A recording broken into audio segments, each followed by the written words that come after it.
Sa ibang balita mga idol, bahagya namang naging mapanganib ang kalidad ng hangin sa Ilocos region mula alas 12 hanggang alas 2 ng madaling araw noong January 1 matapos makapagtala ng acutely unhealthy na air quality index ang Department of Environment and Natural Resources. Sa naging batayan, katamtaman o fair sa index na PM10 ang malalaking particulate na nangangahulugang katanggap-tanggap na hangin, ngunit bahagyang delikado sa mga may hika, habang PM2.5 naman sa mga pinong particulate na pasok sa kategoryang acutely unhealthy o delikado sa mga may sakit sa baga o hika.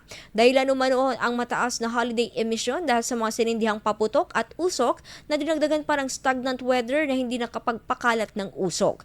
Base sa naging pahayag ng Pag-asa, posibleng manumbalik ang magandang kalidad ng hangin kapag bumuhos ang ulan. Kaugnay nito, patuloy namang nararanasan ng malamig na panahon, bunsod ng amihan na sinabayan pa ng makulimlim na kalupaan o kaulapan. IFM News. IFM News.